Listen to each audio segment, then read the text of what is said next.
Sanibona emakhaya, igama lami Scelo Ngubane. I'm an inspirational speaker. Today we have our guest. Please introduce yourself. Sanibonani emakhaya. Igama lami ngufani wakaMkhwanazi. Ngithi ukuthula makube wonke umuntu okhona eSouth Africa. You speak about ukuthula in our days. Even earlier you were saying abantu ababe nokuthula. Why are you emphasizing ukuthula kangaka? Baba siyabantu abamnyama kakhulu indle emnyama ukuthula sinako. Asinako ukuthula emzini yethu, asinako ukuthula enkonzweni, asinako ukuthula ezitradini, kuma transport, emasontweni. Now uJesu uthi makafike ebantwini uthi ukuthula makube kithi. Wow. It's because of ukuthula singanako. Manje sibhekane nendaba yama shooting kuma tavern whereby ukuthula kukhe ebantwini. Manje we need to bring back indaba yokuthula ebantwini ukuthi amasibuye sibe nokuthula ukuze uNkulunkulu azokwazi ukusibusisa, because manje silahlekelwe iplatform is because of ukuthula asinako. Uma singaba nokuthula baba Ngubane zangikutshele iSouth Africa ingabuya ibe iSouth Africa lesiyaziyo is because of sinokuthula. Now, a lot of people, izolo bekuyi Mandela Day, and people were also saying, ayo Mandela, asimcelebrate, uMandela zanga sisize ngalutho, sisese ku poverty namhlanje because of uMandela and all of those things. What is your view about that? Ye baba, mazokhuluma ngoMandela ukhuluma manje ngesindebele bathi gagarama. Yeah. Angazi ngeEnglish but ngesindebele bathi gagarama. Yeah. Ngizalelwe emaplazini baba. La khona omunye umuzi omunye le. But ngithe mangizocala ukuhlala elokishini kaMamncane, ngihlale kaMamncane wami bengihlupheka kakhulu. Ukuhlupheka kwami ke wangilidela ukuthi ngijoin iANC ngimncane. Okay. Ngidrope out esikolweni. Reason being ukuthi ngidrope out esikolweni, there was a young brother yami beyizemva kwami ebekufanele iphushe for grade 12. Whereby endlini akuna income. So mawuveza indaba kaMandela uveza le point lokuthi nginendle enkulu namhlanje because of uMandela ongiphi RDP. That RDP ngakwazi ukuyi-extend to ukuthi ibe umuzi. Wow. So mawukhuluma ngeMandela Day izolo ngiyicelebrateile mina nefamily yami, ngiyengafuna uhlala nomndeni wami. Okay. Just to celebrate kube mnandi is because of what he has done to iSouth Africa noma umhlaba wonke. So yes, remember ukuthi abantu banama issues wabo, abantu baneyinkinga zabo, abantu banama views, ama views wabo ngendlela zabo. Kodwa izolo bekufanele sonke simcelebrate uMandela because of ususe ku apartheid wasiletha ku freedom le namhlanje esingayisebenzeli ngendlela eright. So I think it's important, if you're listening at home, that do not always be driven by one narrative, one storyline. Ask, research around, because one of the challenges about South Africans is that we are not the narrators of our own history. We always require somebody outside to tell us about our story, where we come from, and we don't have ourselves, telling our own story, where we come from. If anybody believes that we don't have anything to celebrate in this democracy, I think that person is belittling what we have went through. We have so many people who have given themselves to the struggle of South Africa. We have so many people who have given their life to the struggle of this country to make sure that we are liberated. You might not see it because in the context of where you are or the surrounding that you have in your area, that other people will always want to tell us or shove us one narrative that we always must belittle our history and not look at the sacrifice that was done by the leaders that we have in our communities. Now, you spoke about the fact that you come from Emaplazini, you come from humble beginnings, and earlier we were talking about you being a taxi driver for about 11 years, Tell us about that. Ngo-1999 uma ngidropa out esikolweni eHulwazi, I was doing grade 11. And then kwatholakala ukuthi younger brother yami uwenza grade 7. But impilo ayikho kahle. So I had to drop out esikolweni and then I become a taxi driver. Ukuzoba i-taxi driver, ngidrive i-taxi for 5 years without driver's license. Bekungana traffic cop elingangazi eBinoni. Wow. It's because of ngenza sure ukuthi a relationship iba good. You understand? Wow. And then ngidrive i-taxi wonke umuntu bekangithanda, angifavor. I used to make sure ukuthi mangaba unganamali ye-taxi ngiyakulayisha ngithathe ngibeze eTexini ngise la uya khona. And the person who changed my life Baba Ngubane ipassenger bengingacabanganga ukuthi lingatshintsha impilo yami ngimlayishe for 6 years lo bhuti. Wow. But ekugcineni wathi kimi itaxi ayikufanele. Now kunomsebenzi engifuna ukukufaka kuwo. Engifuna ukuthi uyosebenza nawe ubhekelele umndeni wakho. That's when impilo yami ichinja but impilo yami mayichinja ngisebenze another 4 years ecompanyini. I decided ukuthi no man. uNkulunkulu ngipha amandla. Ungiphila umlomo ngipha everything. Why find ngisebenza omunye umuntu because ngithe mangithi ngiyabheka ngikhola 23,000 after deduction. But le 23,000 ngiyisebenza 23 net. Yes. Yes. Ngiyisebenzela 30 days. But nge7 days ayisekho. Meaning ngizosebenza 30 days this month ngithola 23,000. Ngibuye next month ngisebenza another 31 days ngithola 23,000. Ayingisi ndawo. Okay. So ngadecide ukuvula icompany yami ebizwa ukuthi Lethu Kuthula Construction. You're an entrepreneur now. Yes. Now I love the fact that you're saying from driving a taxi, yes, somebody notice your gift, notice that you don't belong here. And I think it's important that we don't always say this to people, that success is not an event, it's a process. Yes. You know, and once you don't look at yourself moving from step to step, you'll find yourself bitter, you'll find yourself not happy, you'll start comparing yourself with other people. And I think you also spoke about that earlier to say, know your story, own up to your own story. The problem with us is that people do not own up to their own story. They want their story to be told by somebody else. Yes. And sometimes it's somebody who does not have your best interest who's telling your story. Now you are telling your own story and you're owning up to that story. Now you're owning a construction company. Yes. And moving from being in a company and now owning your own company, how does that make you? You know, ngiye ngathi mangihleli phansi ngibhekisisa izinto zami ukuthi what I want. Okokucala ngiye ngazibuza ukuthi njengoba ngivuka ngiye emsebenzini, ngibuye emsebenzini ngize endlini, ngifunani mina? Because into yokucala fanele iqale kuwe ukuthi what do you want? Okay. So ukuze ngi-own icompany yami ngiye ngazibuza ukuthi what I want. Ngazifuna usisa ngathi no. Ukusebenza kusinto yami. But now I had to start my own company. Wow. Akusilula. Yes. Uma ngabe uthulile. Akusilula mangabe ushayi. Okay. Akusilula mangaba uyenza research. Akusilula mangaba ukhuluma nabantu. Kudingeka ukuthi ukhulume nabantu ukuze yonke into oyidinga iyenzeke. Oh wow. So ngiye ngenza sure ukuthi ngithola i-research ngendlela ehlukile ebantwini abahlukile because of azangifune ukuthi uma seyiqalile le company isebenza bese ngiyawa. Wow. Because kunabantwana abathi baba kimi. Nami ngiyengafuna ukuthi kube nelegacy yaka Mkhwanazi. Ngokuthi ngushiba ngushamase. Wow. Asifeyile ke kaMkhwanazi. Asinawo amafailure. So kuyo yonke into esiyenzayo senza sure ukuthi inempumelelo.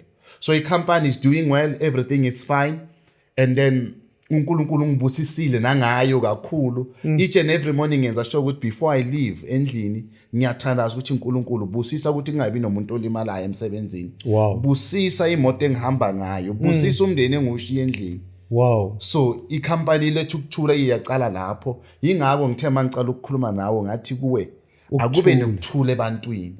Now ne-company yami Lethu Kuthula because of ngifuna ukuthi kube nokuthula ebantwini, abantu ababe nepeace. And Baba Ngubane, into yokugcina engifuna ukukutshela yona noma engifuna ukukubonisa yona ukuthi abantu abenze sure ukuthi baba nokuthula and baba nepatient entweni abazifunayo.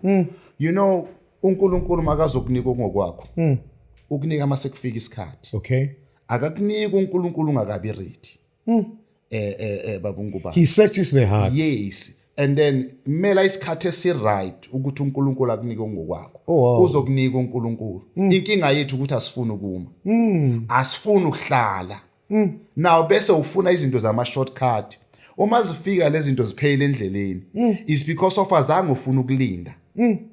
Now uthi kumshumayeli 3 into nento inesikhathi sakhe. Yes. Azange athi makenza leyo nto leyo uNkulunkulu noma bhala leyo ncwadi leyo noma leso scripture leso bekadlala. No, ukuthi abantu abakafuni ukumela isikhathi sakhe. Isikhathi sakhe. Umuntu mayangamela isikhathi sakhe izangikutshele mfethu. yonke into izoba right. Yonke into oyifunayo izoba right. In due time. Yes. In due course. Uthi ubaba Mkhwanazi namhlanje yonke into inesikhathi sayo. Have peace in whatever that you do.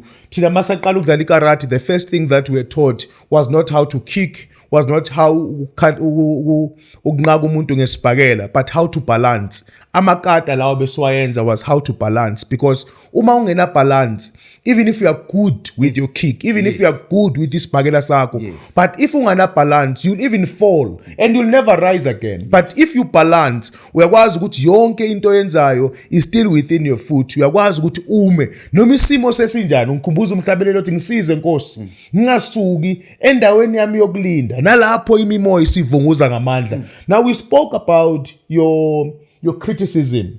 You spoke about that when you share with people, especially young people, about udlulile intweni zange uvuke ubishop, others criticize that. Why is it that people don't like when you speak about challenges that people have went through? Ngizothi kuwe i-honest asifuni. Okay. eSouth Africa. I-honesty siyayibalekela kakhulu, especially umuntu uma kakhuluma ukuthi uqalephi, ubuyaphi, uyaphi, now achieveni. Mina ngibuye emzimeni obumzima kakhulu. Uma ngathi ngiyakubalela, even endlini kwami uthe mawungena wathola umntwana onganazi inyawo, uhamba ngama artificial. It's because of kunezinto engathi mangihamba endleleni kwathotha uNkulunkulu fine angicheke athola ukuthi ngubani, but kwatholakala ukuthi ngimile. Wow. Ukucala etaxini bhuti wami kuye kwaba nento eziningi odibana nazo as a wrong as a person. Udibane nama challenges amaningi wokuthi you approach abantu abahlukile ngezikhathi ezihlukile, and then indoda noma ubaba noma umfana ulahlekelwa i-direction. Iye ngilahlekela ke mina i-signal, iye ngilahlekela mina i-network.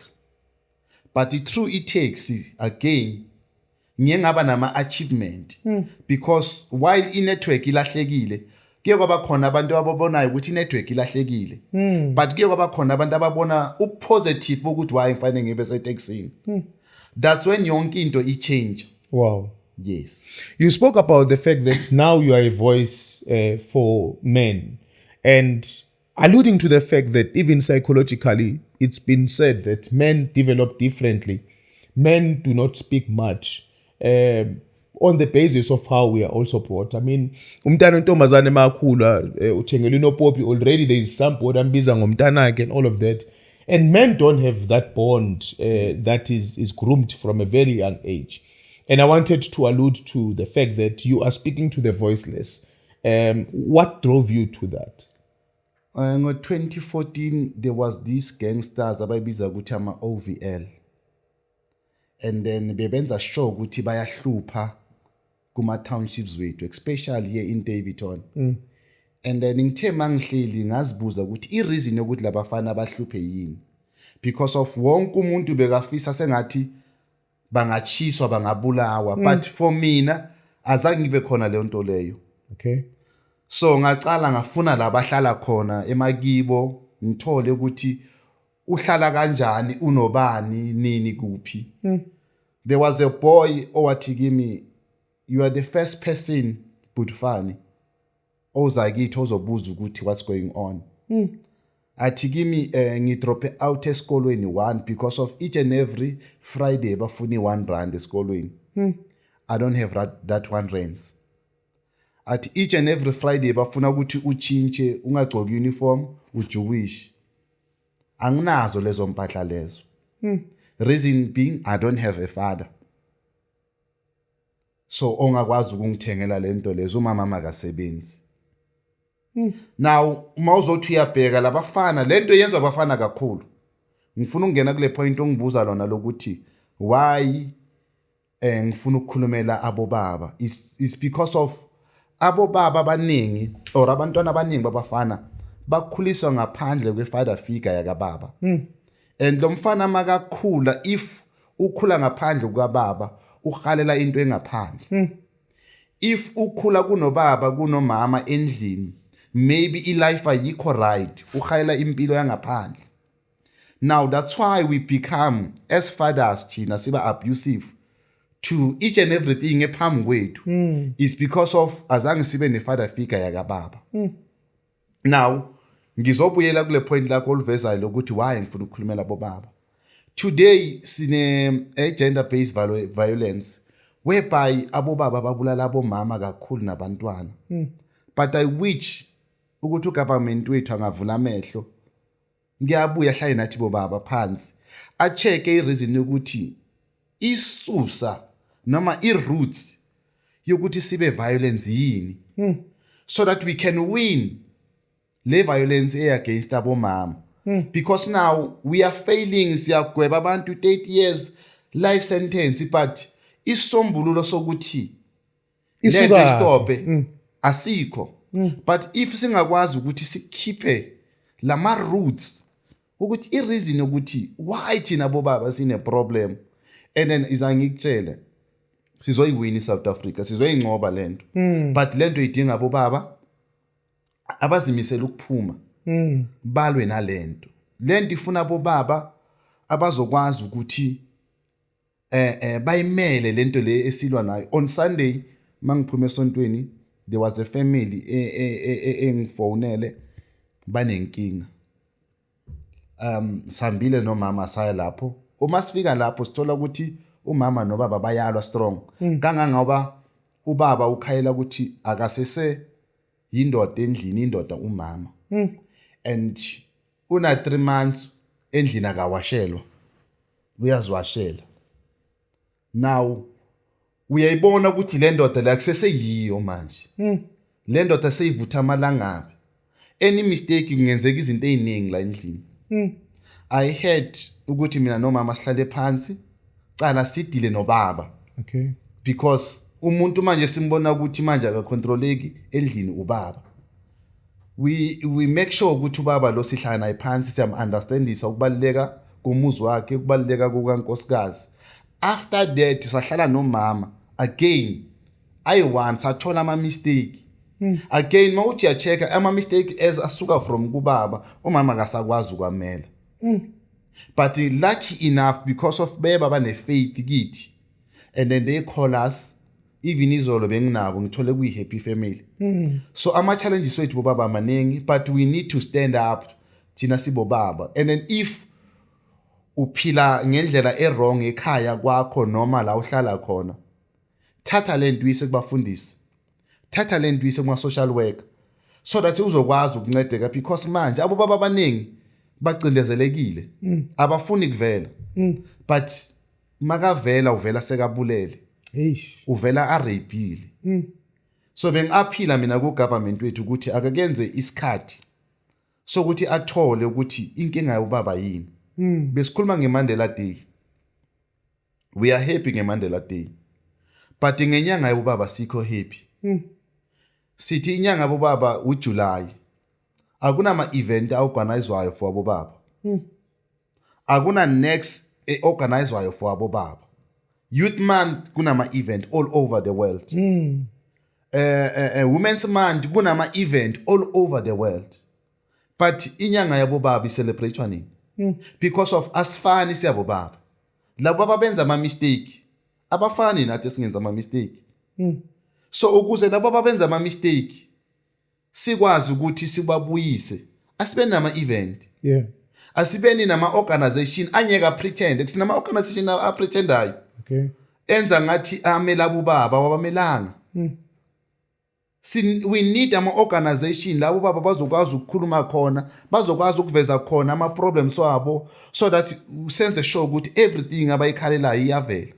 But now sithe inyanga yabo baba ayikho nento eone si celebrate except ilanga la izolo befanele si celebrate. True. But inyanga yonke iphi event mangabuza wena esihost yanamhlanje ukuthi eyiphi event ekhona yenza government ukuthi immense month.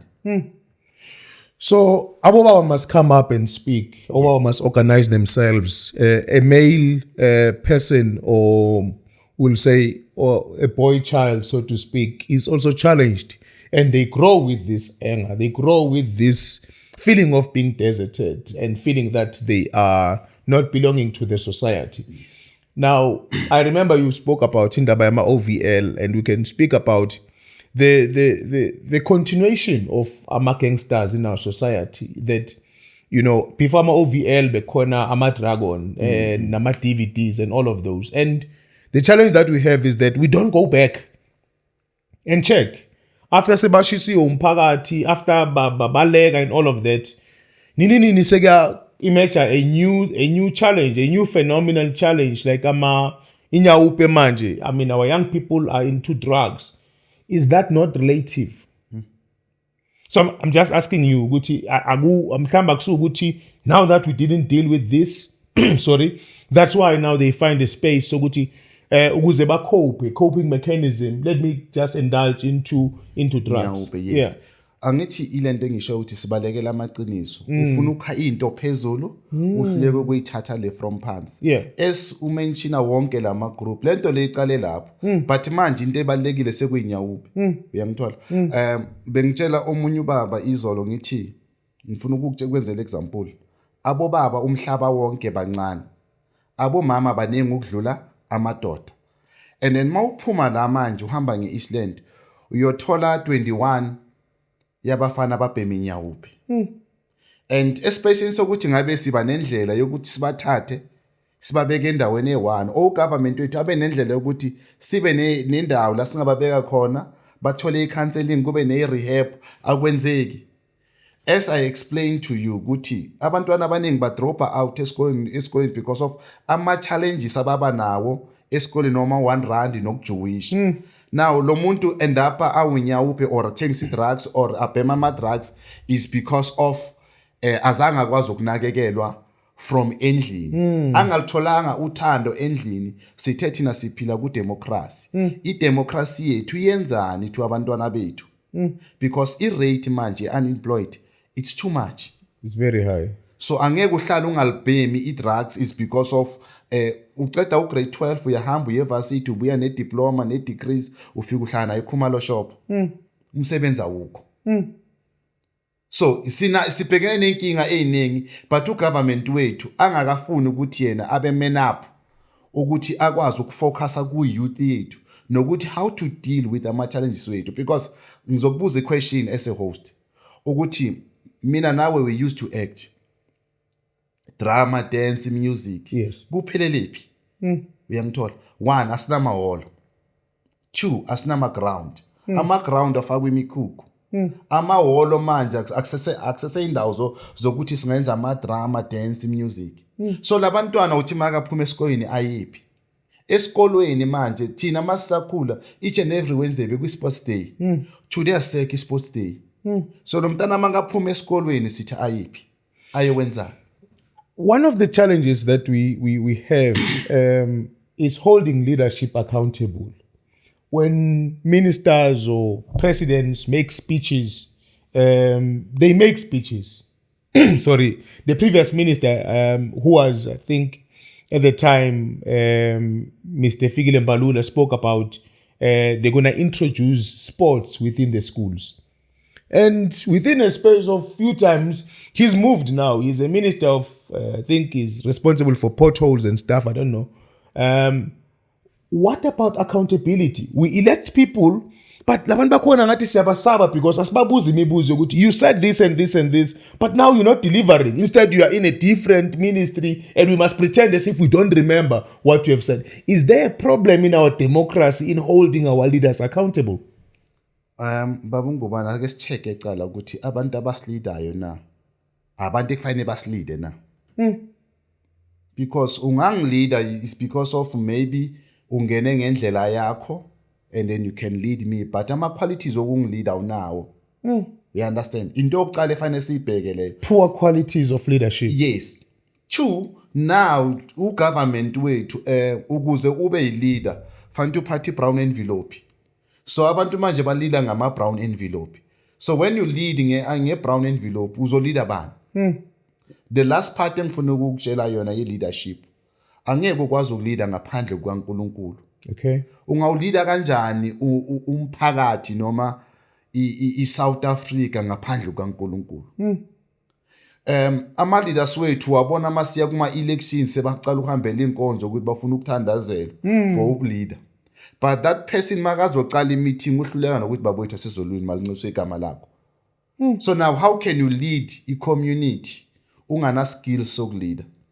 How can you lead a community whereby kuba nama favoritism ukuthi this term siphusha upoka, this term siphusha ubaba Ngubane. But ubaba Ngubane unawo ama qualities okuleader na. Wow. Ubaba Ngubane unawo ama qualities okuphatha. What I've learned mina ngisese nawe bu drama, you used to dance. Bengihlula mina ngokuphatha, if you remember well. Bengimhlula ngokuphatha, but you were good ekutheni manje mawuthi African dance besazi ukuthi African dance uzothi mawucala ufundisa ngayo siyazi ukuthi into yakho. It's because of lento yes. You understand? So kunala sidingeka khona mina la ungidinga khona nami la ngikudinga khona. Kungenzeka ithi ngikwenzele ku preaching okufundisa. Kungenzeka ngiphiwe preaching. Angiphiwanga ukuphatha ibandla, ukuhola ibandla. Ngiphiwe just ukuthi ngifike ngipreach enkonzweni abazalwane bathi amen. But wena uphiwe ukuthi udibanise ibandla, ulihola. Wow. Now lezi zinto zithu ezihlukile. It means mina ngiyakudinga nawe uyangidinga. Because wena ukwazi ukupreacha mina ngikwazi ukupreacha. But wena ukwazi ukuthi udibanise ibandla laNkulunkulu libe khona. Wow. So na ku government wethu if lento lezo bezikhona, why bebangazisebenzisa ukuthi uma ngabe wena uphiwe ukuthi uthi mawufika emhlanganweni abantu bakuzwe. And then omunye uphiwe ukuthi akahamba ayosebenzela umphakathi. Why bangazenzi lento lezo? So that we can win. Government wethu now is going down is because of a poor leadership abanayo. Now, most of the challenges that we have in Makas is that even leaders don't want to be a CAS. And that's why there is also poor infrastructure because it doesn't reflect on them. I always want to allude to, balancing the equilibrium and be fair that there are people who are trying. Last time we were talking about the MMC for education, Mkhwanazi, that he's pushing. He's there and you can tell he's pushing. And why are we not finding that kind of leadership being spread all over? Is it because mhlambe inhlanzi isibone from ekhanda? Ma ukhuluma ngoMkhwanazi ukhuluma ngomuntu ogood and owaziyo ukuthi ufunani. And then I don't think ukuthi uMkhwanazi ngendlela phusha ngayo and then ungamblame bheka just education yase Gauteng ukuthi good kangakani. Mfethu abantu basuka from other provinces beza eGoli. Yes. Even if uzwe kuthiwa kune racism esikoleni esithize, uMkhwanazi uyahamba dibanisa umlungu nomuntu omnyama abenze babe into eone. It's because of lento le uphiwe. Oh wow. Yes. Uthanda ungathandi even if kuma conference we organization ephethe manje ubheke the way azithobe ngayo. Wow. Uyangithola? So you will see ukuthi la siphethe leader. Ngizobuya ngikubonise ngenye leader egood uRonald Lamula ophethe Christian Service. Yeah. Ngicela ukuthi ukumbukele laphuti ungamjaha uziphi isikhathi uzobona ukuthi iorganization yethu ku youth lo yamfana lo ya he's good. Wow. Yes. I think it's important to mention leaders that are abavelelayo. They rise head above shoulders uma benza izinto because it's pure soccer. I remember public protector Ubusisiwe Mkhwanazi, advocate Ubusisiwe Mkhwanazi said, "Italente lakho will take you to the kings." Yes. Is it because maybe we no longer look at the gift and the talent envelope le brown mhlambe siyavala abantu amehlo that we only look at what you give, we don't look at what you are carrying as a leader, because that is also what is going to challenge us, because indlela ongene ngayo yiyo indlela ozoqhubha ngayo, because you think there's no need for ukuthi ube nobuntu. There's no need for you to be humble. There's no need for you to respect people, because akusiya abantu abakukhuphulile ukhushulwe i-brown envelope. Isisu yiso esibangulaka ebantwini bakuthi. Isisu yiso esenza ukuthi today singabe nama leader good, because of lama leader are good efanele sibe nawo, because of le brown envelope. Igcina ikunika ama leader wrong because i-brown envelope ikwazi ukuthi isuthisa abantu abalambile but usutha manje kusasa uvuka ulambile. That's a challenge ukuthi yingakho ubona irate abantwana abangasebenzi ikhuphuka because ngidla manje anginandaba nekusasa ngizobona kusasa ukuthi kwenzekani. So if angitho that brown envelope tomorrow siyakutoyitoyela yebona into njani. But ke ama leaders sizowathola uma singastopa izinto eziningi zo corruption senze sure ukuthi sithola ama leader are right. But ngiye ngathi mangifunda indaba noma ngibheka indaba kunomthetho ngathi bayawuhlongoza manje ukuthi kube nama independent yabantu mangabe ukwazi ukuthi uku-community ufuna ungenela ama elections uyi-one personally ungawangenela. I think lento leyo lidela ekutheni i-democracy iyaqala iyasebenza ngendlela eright noma sekuyabonakala ukuthi abantu abasiholayo abaningi lababo abenzi kahle. Wow. Now, I want us to also zoom into Ekasi young people or people basekas to say, Yizi no so bonile. You have traveled, you have gone to different places. What is it that can unify the black people, especially because we cannot shy away from the fact that black people are previously disadvantaged and they've been always ostracized and deserted on opportunities to develop them. As an entrepreneur yourself, there are so many institutions that are supposed to be assisting black people, especially EBE. We spoke about it to say it's a program that is there so that it can balance the equilibrium. To say, now that you come from the poverty, how do you balance with other races so that you can be able to participate economical?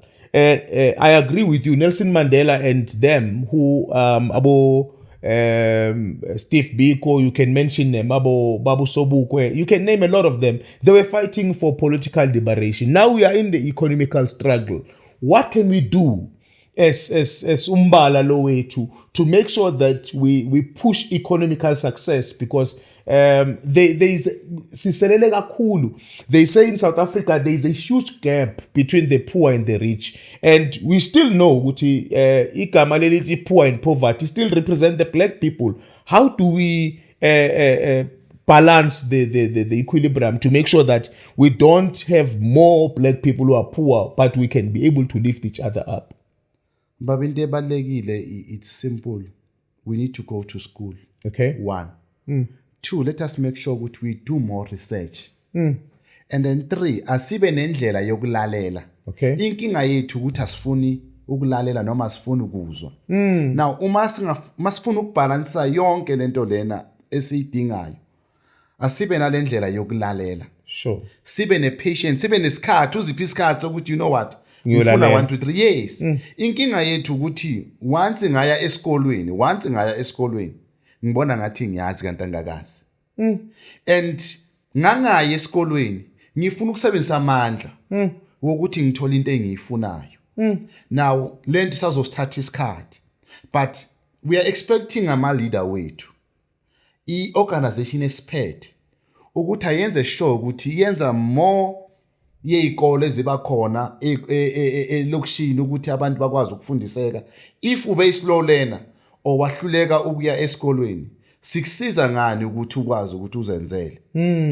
Manje if uhlulekile ukuya esikolweni, wahluleka ukuthi wenze izinto zakho ngendlela eright, awunayo indlela yokuthi uziphilise. It's either a crime, ubulala abantu uzwenza nje into ezi wrong. But once aba nendlela yokuthi okay emalokishini sine rate engaka yabantwana abangafundi, sine rate engaka yabantu abaphasile matric, sine rate engaka yabantu abanama degree, but umsebenzi awukho. How can we help them? Wow. You understand? Now as government wethu akanayo indlela yokukusiza. No. You spoke about inhlangano esiphethe that it needs to change how it does things and all of that. Do you think our leaders have a heart for the community? No. If bebanayo inhliziyo for i-community, ngabe i-corruption ekhona manje ayikho. Wow. You know, izangikutshele if Babu Ngubane uzothatha 250 million uyifake esikhwameni sakho wena nomndeni wakho, and then do you have heart for your community? 2020 kunemali ezange zitholakala boma 500 million be PPE. And then if you've got heart for your community, bengenzeka leyo mali uyithatha. No. If benginenhlini kuyimi mina Mkhwanazi ke sengiyithethe le mali, bengenza sho ukuthi ngikuphi tender kube nabantu abahlomulayo kule mali. But if ithathwa umndeni oyi-1 and then eyiphi inhliziyo onayo for your community. We have a challenge as a country, and our challenge is still in leadership. Our challenge is still in our abaholi bethu. They are so far from the communities. Inhliziyo zabo azikho in the communities. Zicwila in monies and corruption. Now let's give hope. I know me and you come from that background of being optimistic about the future. Yes. What do you think we can do to transform and reverse the inequalities in our community? I know there's programs that you are doing, and can you also say more about them? Yes, mfo ukubuyela emuva nje into ebalekile ukuthi asiphaneni isikhathi. Yeah. And abantu abana something to help abanye abantu abakwazi ukusiza abanye abantu. But uma usiza umuntu unga expect ukuthi that person omsizayo tomorrow find akusiza. Uma singakwazi ukwenza kanjalo, sizokwazi ukubuyela emuva, sikwazi ukwenza yonke into ebefanele sizenze ngesikhathi efanele ngabe siyazenza. Akukho late. It's just ukuthi manje communication yethu mayingakwazi ukusebenza, siyisebenzise ngendlela right. Singakwazi ukuthi sibuyele sibe ile sizwe simnyama, lese besihlupheka kodwa manje esesiku freedom. But Mkhwanazi, maybe as we go to our conclusion, I want to check with you that you were raised without a father figure yourself, and today you are a father. How has that affected your life? Yeah. Lena, it's touching because ngazi ubabami ngoJune 2014 ngazi ubabami sengikhiphe idate yokuthi ngiyashada ngoOctober, and then ngoSeptember babami washona. So ngazi babami nge3 months. Azange kubeke right because ukukhula ungana baba i-direction ayibi khona. That's why ngeke ngaba nama mistake amaningi is because of The male figure. Yeah, azange kwazi ukuthi ngibe nobaba eduze. And then ngeke ngavelelwa inkinga ke mina ngeke ngathi maqedwe okay ngo2010 ke washona younger brother yami lo bengi investe kuye kakhulu ngimfundisa because of ngadropa out esikolweni. And then ngo2012 ngoJanuary kwashona ubhuti wami omdala besi3 ekhaya. And then 2014 nginjoya ukuthi sengithola ubaba, and then he passed on. And then 2015 ngashada kwaba right. 2016 umkami waba pregnant for 13 months. And then umkami makaba pregnant for 13 months yeah. Saba nomntwana uNkulunkulu wasifisa ngomntana entombazana, but bekashoda ngama parts wenyawo ne. And then it was touching because of anginabhuti, anginasisi, umuntu okhona umamami. So ukungabi nobaba, it plays a big role empilweni yomuntu. I'm advising abo baba balahla abantwana babo. I'm advising abo baba abasazoba bobaba ukuthi once waba nentombazane eba pregnant, make sure ukuthi you look after your kids. It's because of akusimnandi ukuthi ukhule ngaphandle kwababa. Ngidlule intweni eningi baba, but ngithe mangidlula kuzo lento lezi, I remember ngikunike just this history. It was Thursday late, ngalanda abo mama bomthandazo ukuthi bazokhulekela umama because of angathola abantwana. And then bakhuleka in the morning umama waba nama pain. samthatha waye esibhedlela makafika esibhedlela ethwathwe ema-14 bathi no Far East because oyi-1 wabo kufanele adlule emhlabeni. Uma sifike eFar East yathi no imbhedi igcwele and ayeke sikwazi ukuthi singam-attend Phulusong. Masifike ePhulusong akunambhedi. And then there was a helicopter ithatha umngam from Phulusong to Johannesburg Jan. Immediately helicopter iya Johannesburg Jan, I was driving pants 180. Uma ngifika Johannesburg Jan ngithola umama uceda ukuthetha but abafuna ukungibonisa bona boyi2. But because of nginalo mcondo ukuthi oyi1 wabo it means udlulile emhlabeni. But ngaleso sikhathi I was traumatized because of ngingazi ukuthi ubani odlulile emhlabeni. So I wanted umntanami ke ngaleso sikhathi because bathi umntana uyaphila but umama yenge ngikwazi ukumbona. Bathi ngimele u3.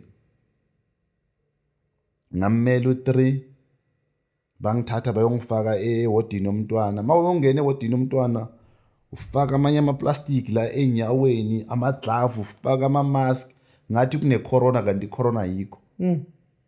And then mangena unesi wathi kimi nawo umntana wakho vele mangithi uye babhale baby indaba.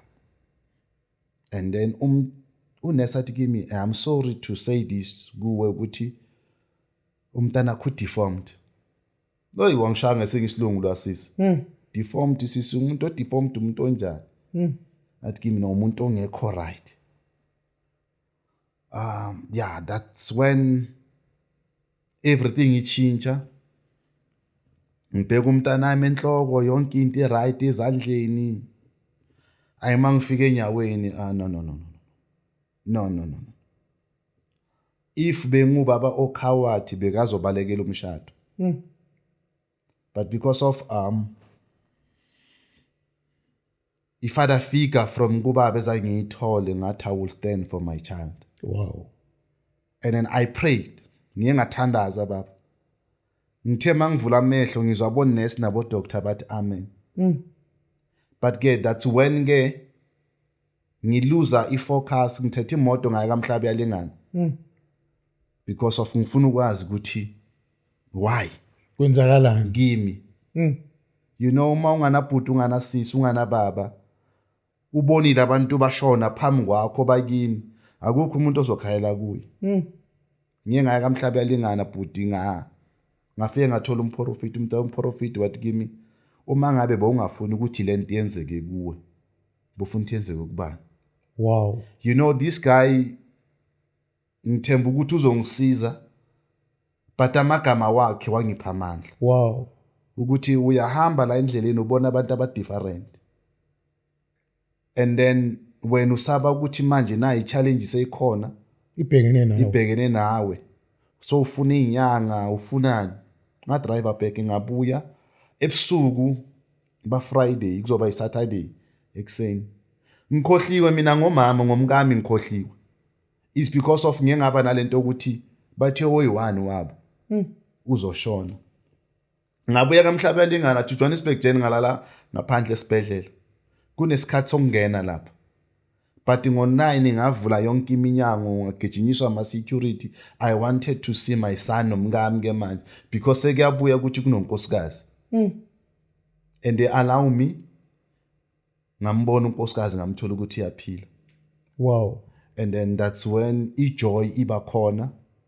And then after 3 months because of besesihamba iJohannesburg Jan because of umntwana.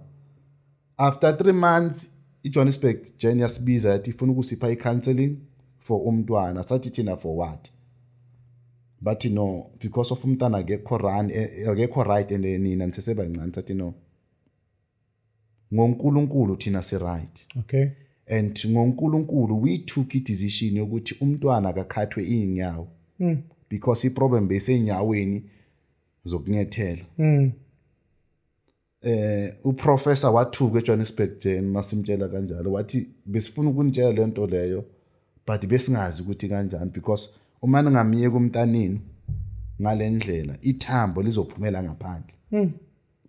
We took that decision ukuthi umntwana khathwe inyawo bamkhatha umntwana after 1 year 6 months because of bangana right ukumkhatha angaka reach 1 year 6 months. That's when ngizoba ubaba o strong. That's when umngami azoba umama o strong because besithi siyazi kanti asazi. But from that day that's when we learned ukuthi empilweni ngaphandle kwababa awusi next. Ungaphila kamnandi nibe rich ekhaya umama kukhulise, yes it's good, but kune role efanele idlale ubaba emntwaneni. Yingakho today sinama drug dealer, sinabantwana abakhuthuza abantu, is because of kunale role efanele idlale ubaba. That one it's angeke uyibalekele, iyadingeka. So yeah, ukuluza ubaba azange kube iside le right, ukukhula ngaphandle kukaBaba azange kube into right kimi, but yangigcinisa ukuthi today ngibe ubaba o straight is because of izinto engidlule kuzo. Emakhaya, you're looking at Ubaba Mkhwanazi, you're looking at his flamboyance, you look at his charisma, you're looking at everything that he went through. Be inspired that you can be able to overcome. He says, uma ngabe izinto awufuni zibhekane nawe, kumele zibhekane nobani. And he says, today he's strong. Today, I like the fact that you are saying you are straight. Utu straight ubaba. And it's because of what he went through.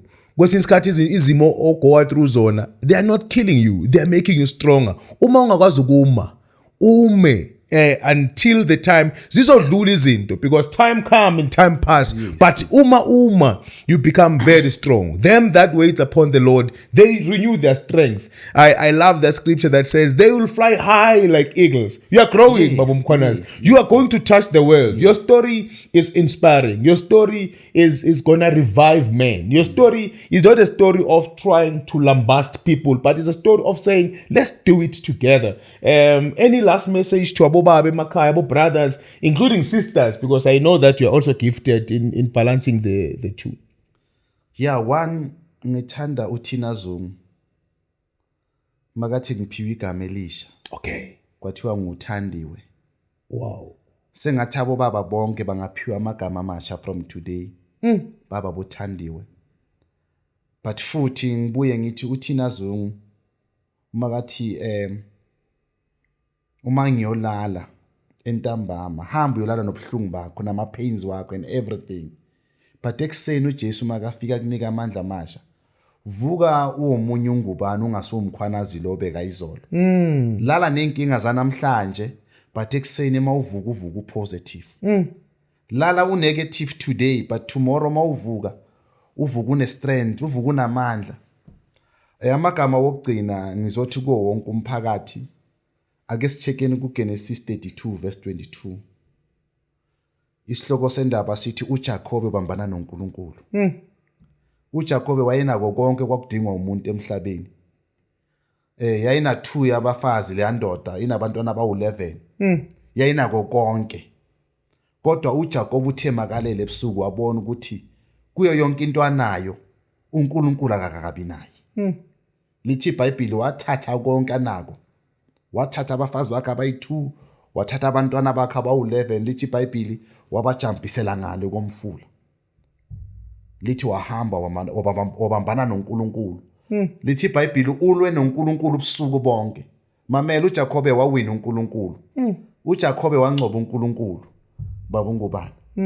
Lithi ekseni maseka hamba uJakobe abuyele emuva uthi uNkulunkulu kuJakobe, ngifuna ukukwazi ukuthi ubani. Ithi indoda ngoJakobe uthi uNkulunkulu, from today you are no longer Jacob, uIsrael. Nali igama elisha. Yeah. Igama elisha engifuna ukuthi kubo baba bonke abakhona emhlabeni wonke. Uzenzile inkinga, wenzile amaphutha, bamoshila abantu, ubahluphila abantu. Ay man, uPaul lithi iBhayibheli lithi iBhayibheli uPaul waceda ngamaKhristiyeni. Lithi iBhayibheli uPaul bekenza sure ukuthi mawukholwa bekakudestroya. Kodwa lithi iBhayibheli uPaul wajika ngeminute, waphenduka ngeminute. Nawe baba ekhaya la ukhona kungenzeka wenzile amaphutha, ubamoshila abantu, ukwenzile okubi. kodwa usesenalo ithuba elesibili lokuthi ungatshintsha uthola igama elisha. Ngiyabonga baba. Bonga thina kakhulu. Be inspired at home. I hope that we are all inspired by today's episode. May God bless you and may God be with you. Thank you so much. Amen.